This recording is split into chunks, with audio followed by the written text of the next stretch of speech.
Irmãos, boa noite àqueles que estão nos acompanhando nas mídias sociais, que estão de casa cultuando a Deus juntamente conosco. É um privilégio muito grande, né, irmãos, poder separar um tempo durante a semana para ouvir a voz de Deus, né? Eu estava ali durante o culto imaginando esse privilégio que nós temos. Muitos abrem mão desse privilégio, mas nós aproveitamos esse privilégio de poder ouvir Deus falar conosco através dos cânticos, através da oração e através principalmente da sua palavra. Então, que Deus possa estar nos abençoando nessa noite, que Ele possa falar grandemente aos nossos corações. Eu vou pedir aos irmãos que abram suas Bíblias no livro de Atos, capítulo 2, Atos, capítulo 2, versículos 42 a 47. Nós vamos ler dois textos. São textos muito parecidos, por isso nós vamos ler esses dois textos que mostram, na realidade, características importantíssimas da igreja no primeiro século, né? daquela que chamamos que é a igreja primitiva. Então, o primeiro texto fica em Atos, capítulo 2, versículos 42 a 47. Alguns títulos, né, das Bíblias, dependendo da versão, diz assim: como viviam os convertidos. Então, depois de toda a manifestação do Espírito Santo, depois que a igreja foi ali instaurada, o evangelista Lucas, né, que escreveu de forma tão brilhante o livro de Atos, nos relata nesses dois textos como viviam os convertidos, como viviam aqueles primeiros cristãos ali, quando a igreja se formou. Então o texto nos diz assim: eles perseveravam na doutrina dos apóstolos e na comunhão, no partir do pão e nas orações. Em cada alma havia temor, e muitos prodígios e sinais eram feitos por intermédio dos apóstolos. Todos os que creram estavam juntos e tinham tudo em comum. Vendiam as suas propriedades e bens, distribuindo o produto entre todos à medida que alguém tinha necessidade. Diariamente perseveravam unânimes no templo, partindo o pão de casa em casa, e tomavam as suas refeições com alegria e singeleza de coração, louvando a Deus e contando com a simpatia de todo o povo. Enquanto isso, acrescentava-lhes o Senhor dia a dia os que iam sendo salvos. O outro texto é bem próximo a esse, está em Atos, capítulo 4, versículos de 31 a 37. Atos, capítulo 4, versículos de 31 a 37. Diz assim: tendo eles orado, tremeu o lugar onde estavam reunidos. Todos ficaram cheios do Espírito Santo e com intrepidez anunciavam a palavra de Deus. Da multidão dos que creram, era um o coração e a alma. Ninguém considerava exclusivamente sua nenhuma das coisas que possuía. Tudo, porém, lhes era comum. Com grande poder, os apóstolos davam testemunho da ressurreição de Jesus Cristo, e em todos eles havia abundante graça. Pois nenhum necessitado havia entre eles, porquanto os que possuíam terras ou casas, vendendo-as, traziam os valores correspondentes e depositavam aos pés dos apóstolos. Então se distribuía a qualquer um à medida que alguém tinha necessidade. José, a quem os apóstolos deram o sobrenome de Barnabé, que quer dizer filho da exortação, levita, natural de Chipre, como tivesse um campo, vendendo, trouxe o preço e depositou aos pés dos apóstolos. Vamos orar mais uma vez?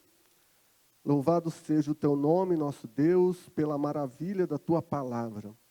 Que ela possa estar falando aos nossos corações neste momento e que saiamos daqui de uma maneira diferente de como entramos, ó Pai. Que a Tua graça, a Tua bênção esteja sobre nós. Em nome de Jesus. Amém. Irmãos, como nós vimos aqui, o evangelista Lucas, ele faz esse relato de como era a igreja no início, né, da sua vida. Então, nós podemos perceber que ele estava relatando que a igreja realmente era uma igreja cheia do Espírito Santo de Deus. Como nós vimos aqui no versículo 31, que diz que todos eles ficaram cheios do Espírito Santo. Então a igreja, ela caminhava na unção, na direção e cheia do Espírito Santo. Mas como nós podemos caracterizar a igreja como cheia do Espírito Santo?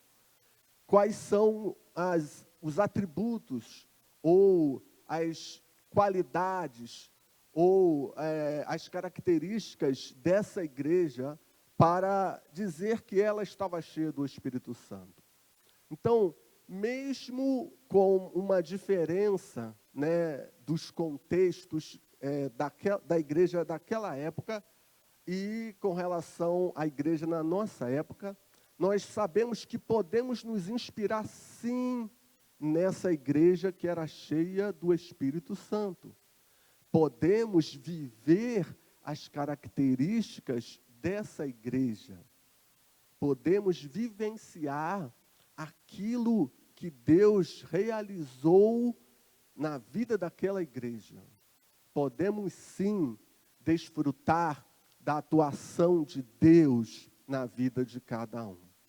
Então, qual é a primeira característica que eu gostaria de abordar com os irmãos de uma igreja cheia do Espírito Santo e uma igreja em que nós devemos nos inspirar para pautar a nossa caminhada como comunidade de fé?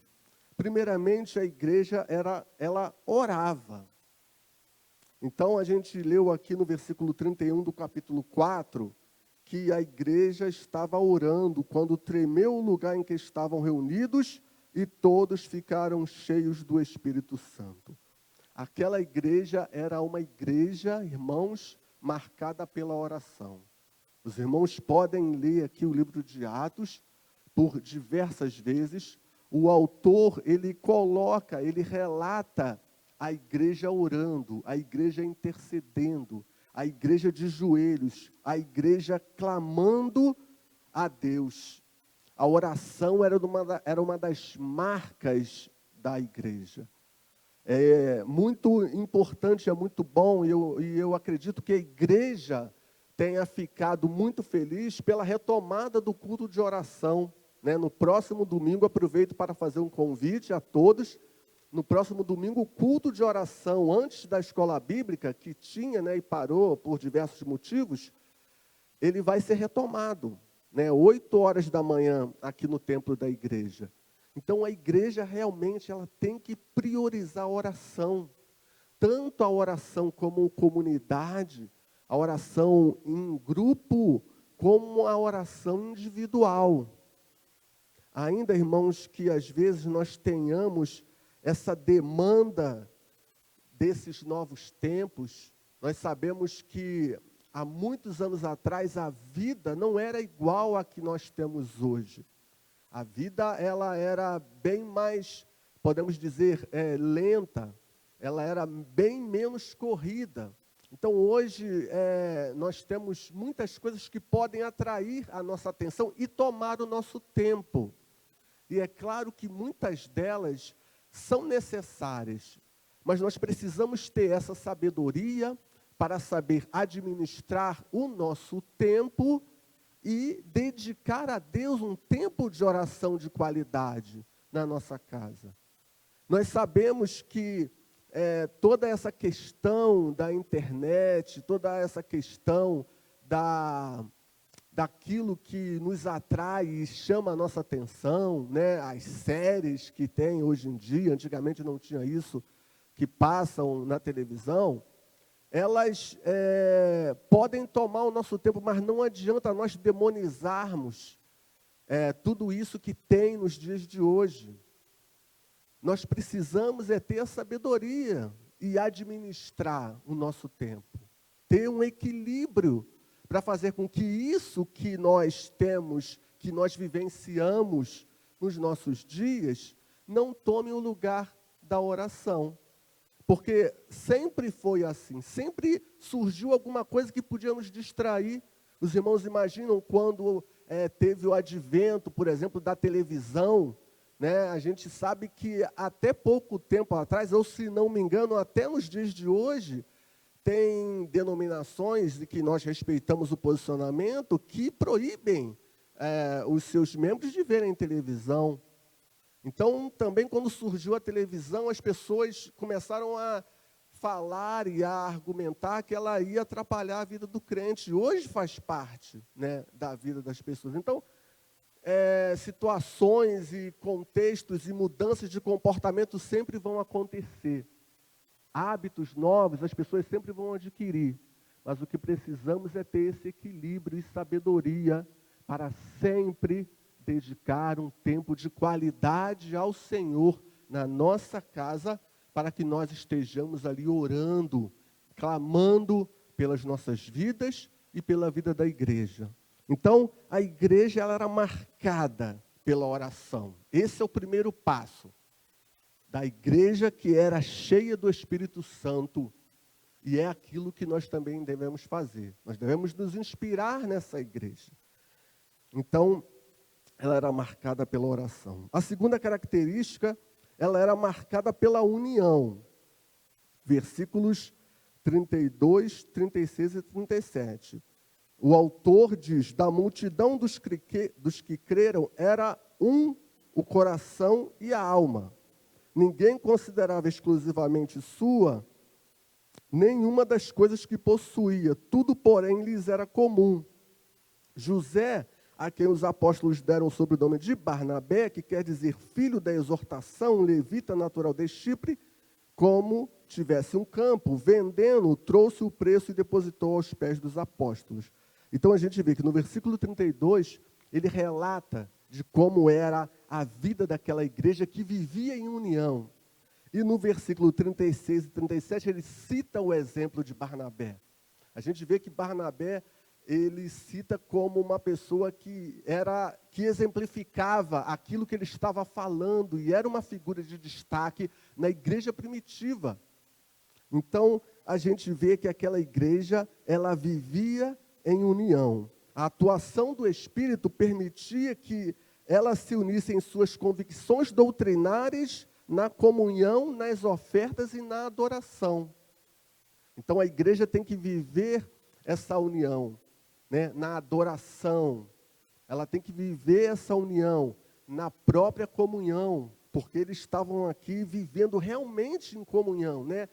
Vivendo ali o significado daquela palavra, eles tinham tudo em comum.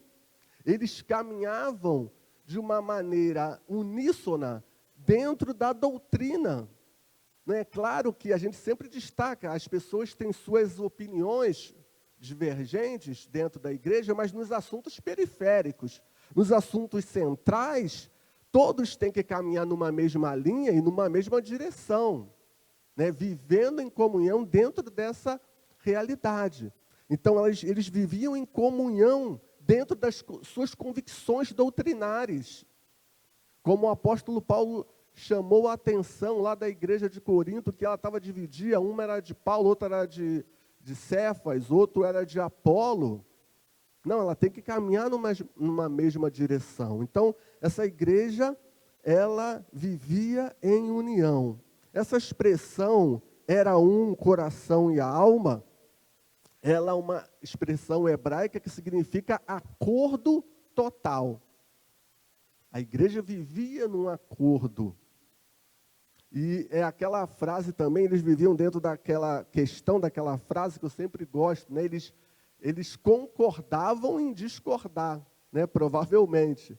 Eu estou conjecturando assim, aqui, né, o texto não diz isso, mas provavelmente eles concordavam em discordar, porque a gente vai ter sempre opiniões diferentes uns dos outros, mas nós temos que concordar que questões centrais, vamos caminhar numa mesma direção e temos que concordar em respeitar a opinião do outro e caminhando em união, caminhando em comunhão. Lá em Efésios, irmãos, capítulo 4, versículos de 3 a 6, o apóstolo Paulo, ele enfatiza muito bem isso. Ele ressalta essa questão da comunhão da igreja. Ele diz assim para a igreja de Éfeso: esforçando diligentemente por preservar a unidade do Espírito no vínculo da paz.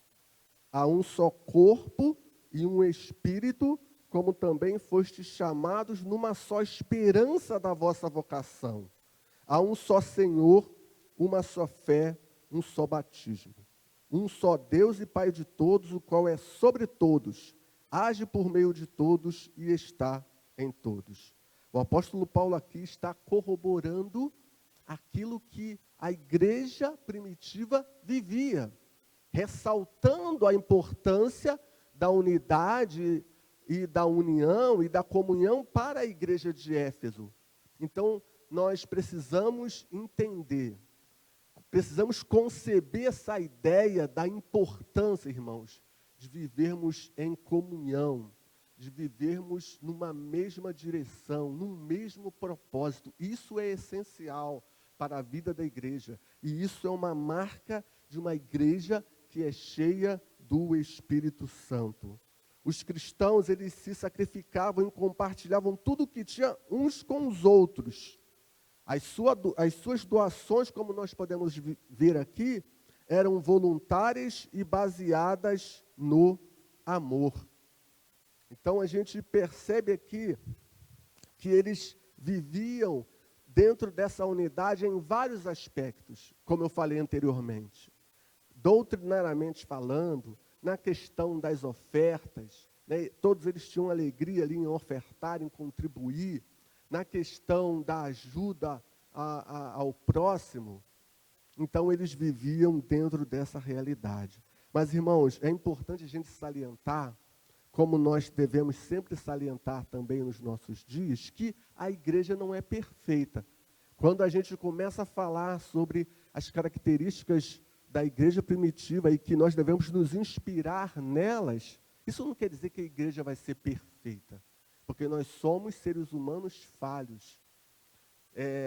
Ainda que a maioria da igreja venha assumir essa ideia e aprender com essa ideia e caminhar dentro dessa ideia, sempre pode ter um ou outro que não vai abraçar essa ideia. Mas o importante é a maioria da igreja estar caminhando nesse propósito. Porque nós não temos como enfiar a goela abaixo das pessoas as ideias que a Bíblia propõe com relação à igreja. E aqui eu só gostaria de abrir esse parênteses e destacar. No capítulo 5, eu não vou ler o texto, os irmãos, muitos aqui já conhecem, tem a história de Ananias e Safira, né, para demonstrar que a igreja não era perfeita. Ela era uma igreja cheia do Espírito Santo, ela tinha essas características importantíssimas que demonstravam que ela era cheia do Espírito Santo, mas ela não é perfeita. Porque Ananias e Safira queria enganar os apóstolos, né? Se fingiam ali cristãos, se fingiam que estavam vivendo aquela comunhão naquela comunidade de fé, que estavam caminhando naquele propósito, mas ao mesmo tempo queriam enganar. Então, aqueles que não conhecem essa história, depois podem ler no capítulo 5 de Atos, a história de Ananias e Safira. Então, eu gostaria só de abrir esse parênteses. Uma outra característica da igreja do Senhor. O texto, no versículo 33, diz: com poder os apóstolos davam testemunho da ressurreição do Senhor Jesus, e em todos eles havia abundante graça. Então a igreja tinha poder. Era o poder advindo da unção do Espírito Santo de Deus. Ela tinha poder no que se refere à eficácia da pregação. A pregação da igreja, ela tinha esse poder. A pregação ela era eficaz, mas por quê, irmãos? Porque o testemunho da igreja, a vida que a igreja levava, dava a ela a credibilidade para pregar com ousadia a palavra de Deus. Então, não adianta nós querermos pregar a palavra de Deus com ousadia, com intrepidez, se a igreja não vive a realidade daquilo que ela prega.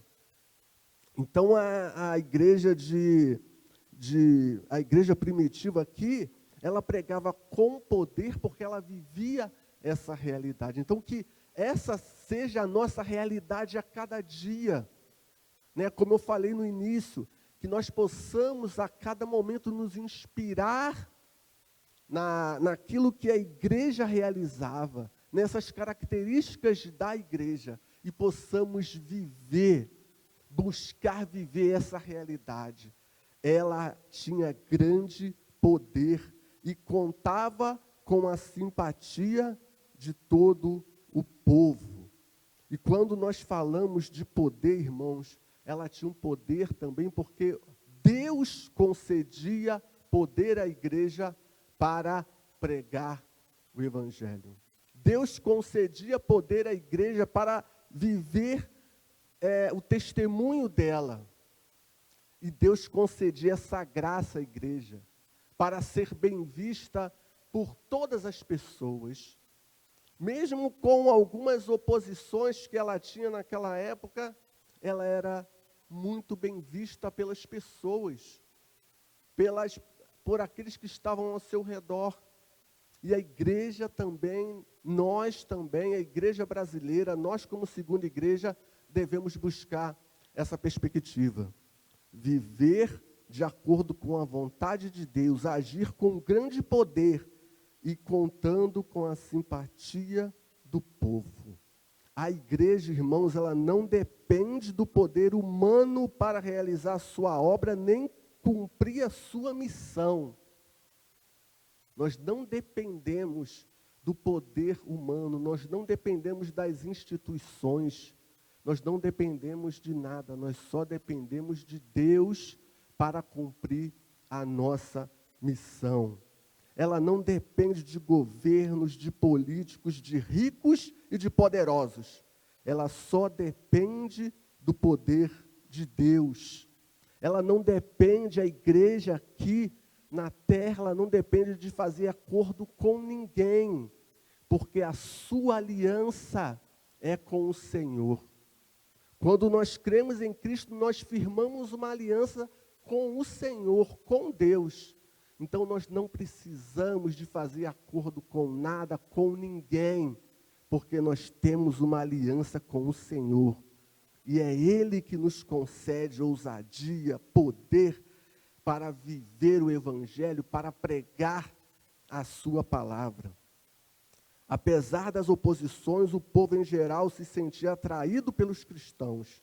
Aquilo que o Senhor fazia por meio da igreja atraía a atenção e a admiração das pessoas que ansiavam por conhecer a Deus.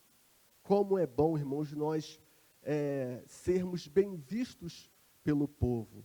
Como é bom nós atrairmos a atenção e a simpatia das pessoas. Eu imagino, nós às vezes não temos a dimensão de como as pessoas passaram ou se já tinham essa impressão, né, como as pessoas passaram a admirar ainda mais a nossa igreja, a nossa comunidade de fé, durante o período em que nós prestamos socorro para muitas pessoas. Então, ali nós tivemos uma oportunidade, além daquilo que nós fazemos cotidianamente, nós tivemos ali uma oportunidade de cair ainda mais nas graças das pessoas, de sermos ainda mais bem vistos pelas pessoas. Então, louvado e exaltado seja o nome do Senhor, glorificado seja o nome do nosso Deus. A quarta característica, irmãos, dessa igreja cheia do Espírito Santo. Eu vou voltar lá no capítulo 2, versículo 47, que diz, louvando a Deus e contando com a simpatia de todo o povo, né? Esse texto também fala sobre isso. Enquanto isso, acrescentava-lhes o Senhor dia a dia os que iam sendo salvos. O Senhor,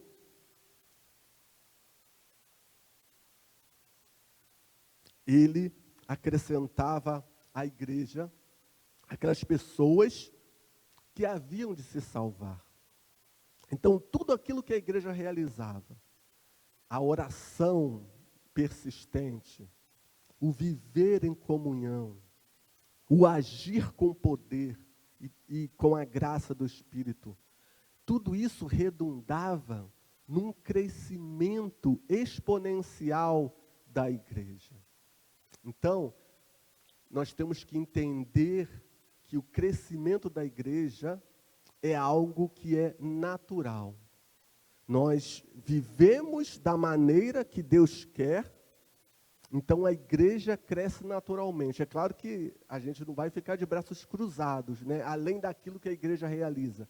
É claro que nós precisamos proclamar o Evangelho, é claro que nós precisamos trabalhar as formas de evangelização que temos hoje, que a principal delas é no pequeno grupo, né? Nós vamos usar essas estratégias que são importantíssimas, não estratégias mirabolantes que as pessoas inventam, não.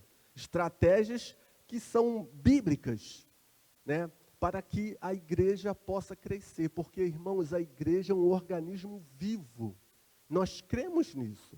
O apóstolo Paulo comparou a igreja a um corpo.